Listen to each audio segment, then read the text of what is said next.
Olá pessoal, tudo bem? Vamos ver mais um caso clínico hoje para que a gente possa correlacionar aí os exames de imagem com os achados clínicos desse caso? Vamos lá?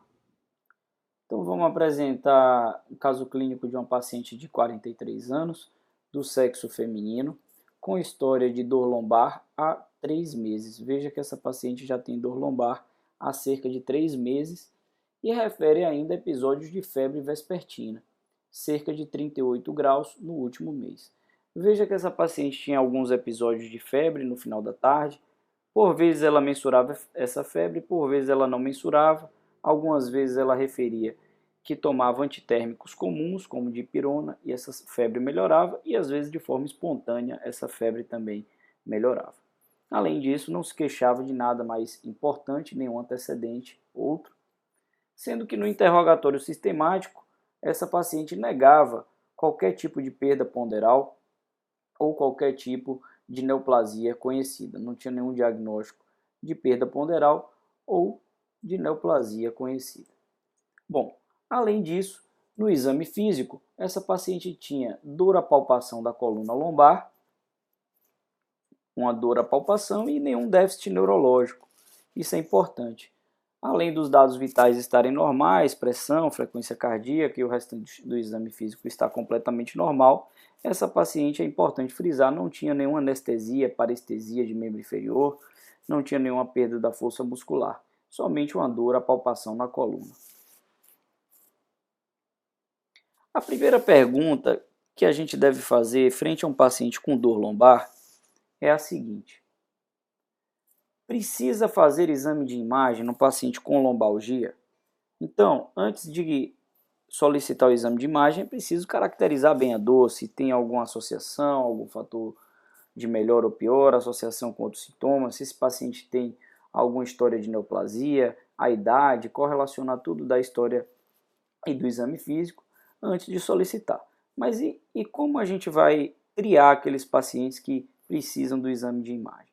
Bom, a primeira lição desse caso é a seguinte: a grande maioria dos pacientes que têm lombalgia, essa lombalgia é de origem osteomuscular e, importante, não precisa de exame de imagem. Gravem isso, tanto para a prática clínica, quanto eventualmente para uma prova que vocês forem fazer aí. Então, não precisa de exame de imagem. É o paciente que foi na academia, estava sedentário e na segunda-feira ele apresenta dor lombar, o paciente que tem alguma profissão que por conta da questão ergonômica ele fica muito tempo sentado numa posição ruim e tem dor lombar. Esse paciente, teoricamente, ele não precisa de exame de imagem. E quem precisa de exame de imagem para investigar a lombalgia? Sempre que houver um sinal de alarme, deve-se fazer o exame de imagem. O que é o sinal de alarme? Se vocês forem estudar sinal de alarme para lombalgia, vocês vão ver que é uma lista imensa. Mas, de forma prática, sinal de alarme é tudo aquilo que foge do normal. O que é o normal? O normal, paciente jovem, foi na academia, fez um trabalho mais, um esforço maior e aparece com lombalgia 2, 3 dias seguintes, aquela lombalgia que melhora com anti-inflamatório, com relaxante muscular. Isso é o normal. O que foge do normal? O que são sinais de alarme? Sempre que houver suspeita de tumor ou infecção. Então, se o paciente já tem alguma neoplasia conhecida, se o paciente tem câncer de mama, tem câncer de próstata, por exemplo, ou se o paciente tem alguma suspeita de infecção, o paciente tem dor lombar e está com alguma sepse, seja de foco pulmonar ou foco urinário, por exemplo, ou se o paciente tem febre, é uma outra coisa que nos chama a atenção. Uma outra coisa é se o paciente tem suspeita de fratura. O paciente teve trauma e dor lombar, um trauma de alta energia cinética, um acidente automobilístico, por exemplo, ele precisa fazer exame de imagem. Uma outra coisa é se houver suspeita de fratura, lembre que podem ter pacientes com osteoporose. Então, paciente muito idoso que tem osteopenia e osteoporose pode ter fratura, inclusive espontânea. Então, não deixa de ser uma indicação de exame de imagem. E, obviamente, se o paciente apresentar algum sintoma neurológico. Que sintoma neurológico? Um pé caído, uma dor de origem radicular clássica, ou, por exemplo, uma perda de força muscular, uma anestesia em cela, e, por exemplo, uma bexiga neurogênica, uma suspeita de uma síndrome da cauda equina. Por isso a importância de um exame físico e de uma história clínica bem realizada. Bom, voltando ao nosso caso, paciente de 43 anos com febre com dor lombar há 3 meses e febre há 1 mês. Foi solicitado uma ressonância magnética que eu vou mostrar aqui para vocês. A ressonância magnética está num corte sagital, ponderado em T1, uma sequência pós-contraste. As sequências de ressonância magnética eu vou explicar para vocês em maiores detalhes durante nosso curso de imagem. Mas vamos lá, o que a gente pode ver aqui? Os corpos vertebrais aqui estão de morfologia preservada, e veja aqui no meio o disco intervertebral. Ele fica um pouco cinza escuro nas sequências ponderadas em T1. Se fosse um T2, o disco ia estar brilhando, porque o normal é ele ser hidratado e líquido fica brilhante no T2. Então aqui, como é um T1, ele está assim cinzento. Da mesma forma como o saco dural ou saco tecal aqui, o líquor que está aqui dentro, ele está cinza e não está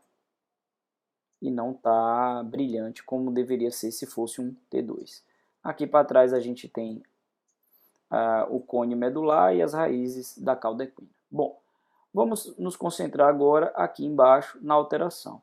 Veja que a gente tem aqui o corpo vertebral de L4, e aqui o corpo vertebral de L5. E entre os dois, o disco intervertebral, que apresenta-se aqui todo irregular, né? Veja que compare com os de cima, irregular, com um acentuado realce aqui, tanto do corpo vertebral como das estruturas paravertebrais. Esse hipersinal branco aqui na frente é um realce pelo meio de contraste. Tá? Não confunda que há um pouco de realce aqui de vasos aqui do plexo paravertebral nos níveis normais. Ok? Então, para que vocês tenham uma ideia melhor, vamos comparar o exame normal desse lado aqui, do lado esquerdo de vocês, com esse é o exame normal. Veja o corpo vertebral aqui, o disco intervertebral aqui, com o exame alterado do lado de cá, que a gente vê esse disco aqui totalmente irregular, com esse processo inflamatório ao seu redor, que eu sei que é inflamatório por conta desse acentuado realce pelo meio de contraste. Geralmente, esse realce irregular não forma nenhuma massa, nenhum tumor, não está comprimindo nada, mas tem um pouco também aqui desse processo inflamatório aqui na frente do corpo vertebral, nessa região paravertebral. Então, juntando um paciente jovem, 43 anos, com febre vespertina, dor lombar e um exame como esse, a gente deve proceder uma biópsia. A gente pode fazer essa biópsia por aspiração, por agulha. A gente coloca uma agulha pelo pedículo do corpo vertebral, tira um pouco desse material e manda para o laboratório, mas já com a suspeita diagnóstica desse caso, que é a espondilodicite tuberculosa. Poderia também ser uma espondilodicite não tuberculosa, por exemplo, uma espondilodicite bacteriana, que aí são as duas causas mais frequentes. Nesse caso, a cultura mostrou se tratar de uma espondilodicite tuberculosa. Veja que essa paciente tinha uma espondilodicite tuberculosa, mesmo sem ter nenhum quadro pulmonar associado, ou seja, não precisa necessariamente ter doença pulmonar para ter uma espondilodicite tuberculosa.